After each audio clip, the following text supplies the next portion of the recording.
اللہ کے محبوب کے شان کا کوئی نہ مقابلہ کر سکا ہے نہ کوئی کر سکے گا.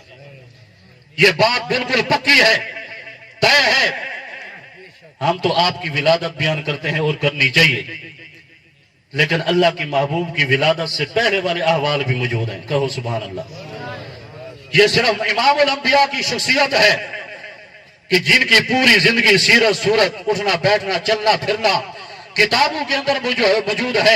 حضرت آمنہ فرماتی ہے ابھی آپ نے دنیا کے اندر قدم نہیں رکھا تھا جب اللہ کے محبوب میرے پیٹ مبارک کے اندر آئے، اور جب میں 6 مہینوں کی مدت کراس کرتی ہوں، آپ خود جانتے ہیں جب بیٹا ماں کے پیٹ کے اندر منتقل ہوتا ہے اور ماں کی کیفیت بدل جاتی ہے، وہ چلنا ان کے لیے مشکل ہو جاتا ہے، بہت بھاری ہو جاتا ہے، بوجھل ہو جاتا ہے. لیکن حضرت آمنہ فرماتی ہے جب اللہ کے محبوب میرے پیٹ کے اندر منتقل ہوئے، 6 مہینے ہوئے، مجھے ایسے محسوس ہوتا جیسے میں فضا کے اوپر، ہوا کے اوپر چل رہی ہوں. حضرت آمنہ فرماتی ہیں جب اللہ کے محبوب نے میرے پیٹ کے اندر میرے دوستوں منتقلی کی، حضرت آمنہ فرماتی ہے جب میں بکریاں لے کر چلا کرتی تھی، بکریاں اللہ کے محبوب کے ادب کی وجہ سے، مقام کی وجہ سے پیچھے چلا کرتی تھی، آگے نہیں چلتی تھی. اللہ کے محبوب کا یہ مقام ہے. حضرت آمنہ فرماتی ہیں جب میں درختوں کے سامنے سے گزرتی تھی، درخت پہ پتے، شاخیں اور ٹہنیاں بھی امام الانبیاء کو سلام کیا کرتے تھے. حضرت آمنہ فرماتی ہیں جب میں پانی بھرنے کے لیے کنویں کے قریب جاتی، کنویں کی گہرائیوں کے اندر اترا ہوا پانی اللہ کے محبوب کی مقام کی وجہ سے، اللہ کے محبوب کے ادب کی وجہ سے اوپر اٹھ کے کنویں کی منڈیروں کو چومنا شروع کر دے. کیا مقام ہے.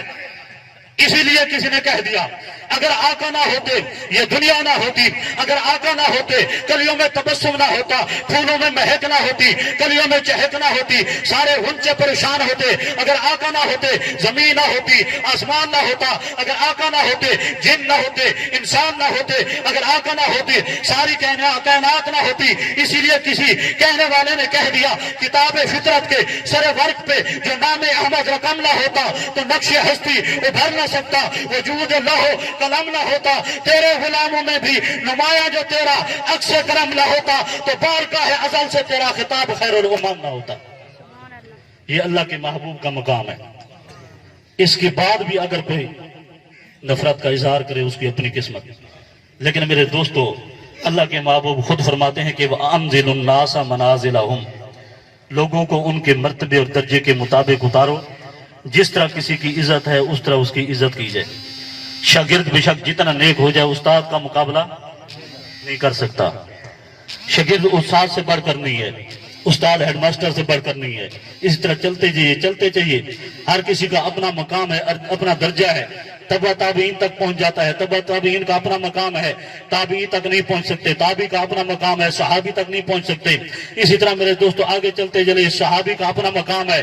لیکن حضرت ابوبکر صدیق، حضرت عمر، حضرت عثمان غنی، علی المرتضیٰ شیر خدا، حسن اور حسین کے مقام تک نہیں پہنچ سکتے. ان لوگوں کا اپنا مقام ہے. لیکن میرے دوستو نبیوں کی شان تک نہیں پہنچ سکتے. نبیوں کا اپنا مقام ہے. امام الانبیاء کی شان تک نہیں پہنچ سکتے. امام الانبیاء کا اپنا مقام ہے. خدا کی شان تک نہیں پہنچ سکتے. اس لیے میں کہا کرتا ہوں بے شک صحابہ سارے اعلیٰ ہے مصطفیٰ کے بعد. بے شک صحابہ سارے اعلیٰ ہے مصطفیٰ کے بعد. سارے عالم میں شہرت بس ان کی، ان کا چرچا حبیب خدا کے بعد. اور ساری کائنات سے افضل ہے. میرا ایمان ہے ساری کائنات سے افضل ہے. پیارے نبی ہے شان ان کی خدا کے بعد. کنارے ہمارا ہے اعلیٰ نبی لیکن مشکل کشا کے بعد.